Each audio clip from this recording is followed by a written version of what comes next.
Então vamos abrir a palavra do Senhor no Evangelho de Jesus, segundo Mateus, no 6º capítulo, e a nossa leitura vai do verso 9 ao verso 13.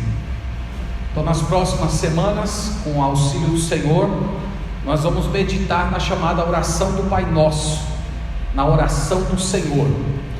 E o nosso objetivo hoje é fazer uma espécie de uma introdução, um apanhado geral, tratar de algumas questões que estão relacionadas a essa oração.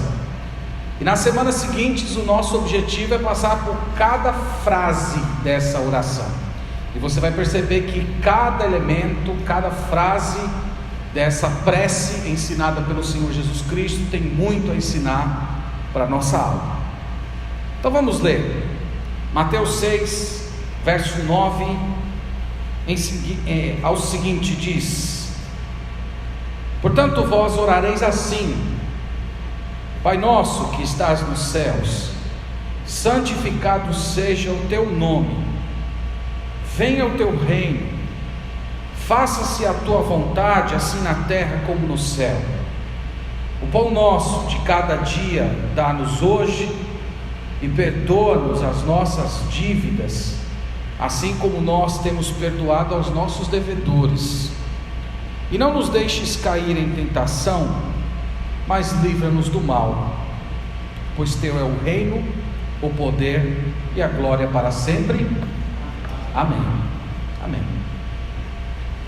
Meus irmãos, quando a Bíblia fala a respeito de oração, as Sagradas Escrituras apresentam a oração tanto como um dever, como um privilégio. A Bíblia diz que nós temos que orar, mas a Bíblia diz que é um privilégio orar. Deus tem prazer em ouvir o seu povo clamar a Ele, e bondosamente Ele veio a nós através do Senhor Jesus Cristo e nos ensinou como orar. Certas coisas na vida cristã, Deus estabeleceu que elas acontecerão por meio da oração. Alguns aspectos da nossa vida, sob a direção de Deus, a respeito do caminho que Ele quer que sigamos, Ele também escolheu demonstrar para a gente através da oração. E há pelo menos 3 obras que Deus realizou através do Senhor Jesus Cristo, que torna a nossa oração eficaz, que faz com que nós tenhamos certeza de que Deus ouve e atende as nossas orações. A primeira obra é que Deus nos deu acesso espiritual ao Senhor Jesus, sem a necessidade da mediação de um sacerdote. Então nós podemos chegar na presença de Deus, nós podemos falar diretamente com o Senhor, nós não precisamos de intermediários, nós não precisamos de uma pessoa que se interponha entre nós e Deus. Deus nos deu esse acesso, e essa é a primeira garantia da eficácia da oração.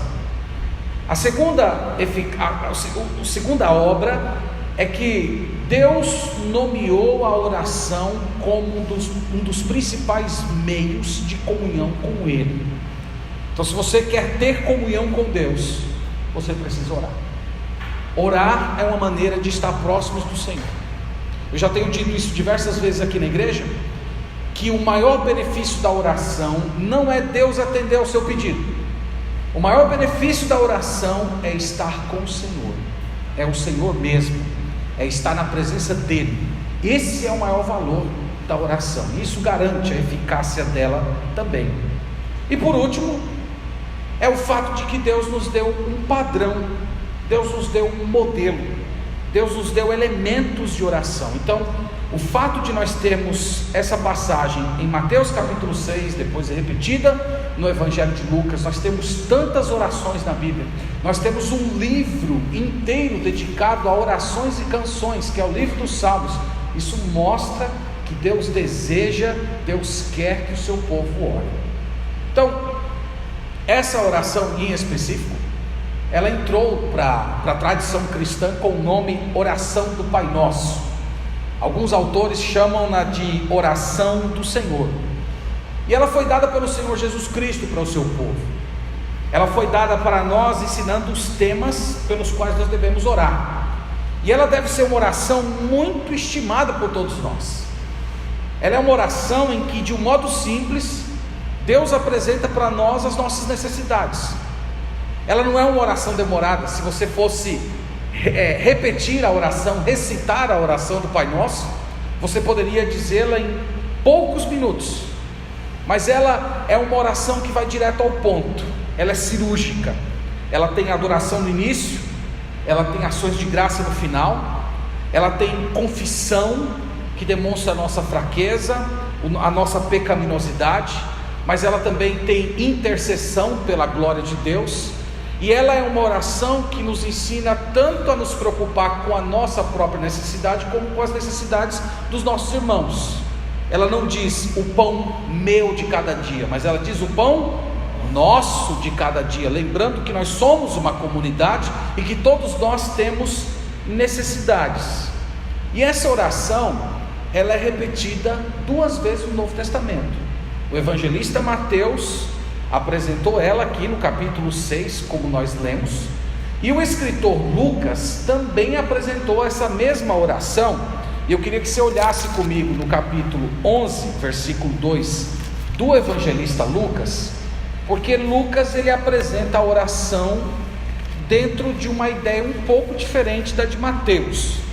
O que é que eu estou querendo dizer? Eu estou querendo dizer que enquanto Mateus parece nos apresentar a oração do Pai Nosso como um modelo, Lucas vai nos dizer que a oração do Pai Nosso é para ser dita, é para ser repetida, é para ser proferida. E daqui a pouco eu vou tentar explicar um pouco isso melhor para todos vocês. Então, no versículo 2 de Lucas capítulo 11, diz o seguinte: então ele os ensinou: quando orardes, dizei. Vocês estão prestando atenção nesse verbo? Dizei, é uma ordem. Então aqui Jesus parece estar dizendo para todos nós que essa oração, ela não é apenas um modelo. Essa oração, ela pode ser repetida. Essa oração, ela pode ser recitada na presença de Deus. E ela tem uma bela construção. Ela começa com a santidade do nome de Deus, ela tem súplica, ela tem argumentação, são 7 petições ao todo, e todas essas petições, elas são encontradas no livro dos Salmos. Vocês sabem que o livro dos Salmos é também um livro de oração, e lá nós temos os elementos dessa oração. Isso, irmãos, trazendo para nós um princípio muito importante, de que Deus deseja que nós aprendamos a orar através das Escrituras. Uma vez perguntaram para alguém assim: como eu aprendo a orar? E a pessoa respondeu: eu aprendo a orar orando. Mas eu creio que a resposta precisa seria: eu aprendo a orar nas Escrituras. Eu aprendo a orar com as orações da Bíblia. Eu aprendo a orar lendo os Salmos. Eu aprendo a orar lendo as orações de Paulo, as orações de Jesus. Ali nós temos os temas que precisam fazer parte da nossa oração. Uma questão que sempre volta de vez em quando falamos desse tema, é se a oração do Senhor, ou a oração do Pai Nosso, ela serve para os cristãos hoje. Essa oração é para a igreja? Essa oração é para ser utilizada por nós hoje? Então quero responder essa pergunta dizendo o seguinte: que os evangelhos de Mateus e de Lucas, eles foram escritos após a morte do Senhor Jesus, e eles foram escritos para a comunidade cristã. Eles foram escritos para pessoas convertidas, eles foram escritos no ambiente da igreja. Portanto, se essa oração não serve para nós, nós também poderíamos desprezar o livro dos Salmos, porque o livro dos Salmos é também um livro de oração. E o livro de Lucas, especialmente, ele foi um livro escrito aos gentios, vocês sabem disso. E nós temos ali a oração do Senhor com o imperativo dizei. Vocês se lembram que quando o Senhor Jesus estava se despedindo dos seus discípulos, ele deu a grande comissão e disse para eles o seguinte: ensinando-os a guardar todas as coisas que vos tenho ordenado. Então Jesus disse para os seus discípulos: tudo aquilo que eu ordenei para vocês, tudo aquilo que eu ensinei para vocês, vocês precisam discipular, vocês precisam passar para a próxima geração. E dentre os muitos ensinos, muitas ordens de Jesus, nós temos essa oração, ele dizendo: dizei. Uma outra coisa que normalmente se pergunta também é a seguinte: mas essa oração, ela não termina com em nome de Jesus. Não é? Toda oração que a gente faz na igreja, a gente sempre conclui com a frase: oramos no nome de Jesus, ou nos méritos de Jesus. Então, meus irmãos, Jesus deu essa oração aos seus discípulos, e nós somos discípulos de Jesus hoje. E considerando que o nosso Pai é trino, isto é, o nosso Deus é Pai, Filho e Espírito Santo, quando nós oramos ao Pai, certamente o Filho também está incluído, bem como o Espírito Santo. Uma outra questão que também é levantada quando pensamos na oração do Pai Nosso é se ela é um modelo ou se ela é para ser recitada, ela é para ser repetida. Então acho que eu já toquei mais ou menos nessa questão. Mateus parece apresentar essa oração como modelo. Então eu me lembro que nos primeiros dias de convertido, o pastor falou para mim assim: pega a oração do Pai Nosso, pegue os temas da oração e tente criar sentenças que remetam àquele tema. Por exemplo, a oração começa: Pai Nosso que estás no céu, santificado seja o teu nome. Então eu devo começar a minha oração honrando ao Senhor, dizendo que Ele é santo, dizendo que Ele está no céu, que Ele governa.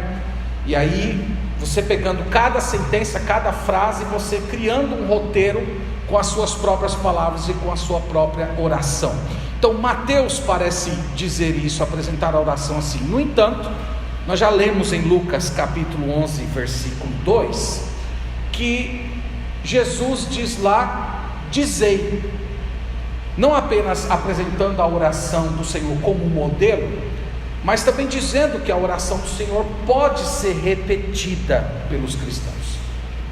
Isso levanta muitas dúvidas nas pessoas normalmente, mas isso não seria transformar numa reza, isso não seria uma repetição, uma simples repetição. Lembra que Jesus ele não condena a repetição, Jesus condena a vã repetição, a repetição vazia, a repetição sem sentido. Lembre-se também que o Senhor Jesus Cristo, quando estava na cruz e ele orava, o que é que Jesus estava orando? Jesus estava orando o livro dos Salmos. Quando Jesus orou: Deus meu, por que me desamparaste? Jesus estava orando uma oração escrita, Jesus estava orando uma oração que estava já no livro dos Salmos. Jesus repetiu orações. Quando ele estava no Getsêmani, o texto diz que ele se prostrou e disse: Pai, se possível passe de mim esse cálice. Ele se levanta, fala com os seus discípulos, depois ele se prostra de novo: Pai, se possível passe de mim esse cálice. Jesus estava repetindo orações, mas não era uma repetição vã, era uma repetição muito profunda. E tem mais uma coisa, irmãos, sobre esse assunto: é que algumas vezes Deus dá ao seu povo as palavras que Ele quer ouvir do seu povo durante a oração. Nós temos pelo menos uma referência que apresenta isso, que está em Oséias, capítulo 14. Olhem comigo, por favor. Oséias, capítulo 14. Esse é daqueles livros, que quando o pastor pede para abrir, os irmãos demoram meia hora, vão procurar no índice, que a gente lê pouco Oséias, mas a gente vai ler mais ainda. E eu quero que você perceba na leitura desse verso que Deus diz a Israel quais deveriam ser as palavras que eles deveriam utilizar para orar a Deus.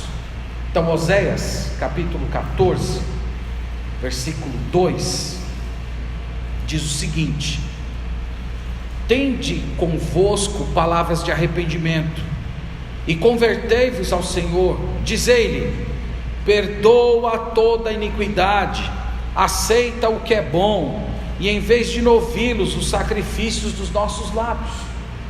Então aqui eu não sei se vocês percebem, mas o profeta, dirigido pelo Espírito Santo, está dizendo: quando vocês forem orar ao Senhor, digam essas palavras aqui: perdoa a nossa iniquidade, aceita o que é bom, aceita os nossos sacrifícios. Portanto, irmãos, não é errado orar uma oração que está pronta.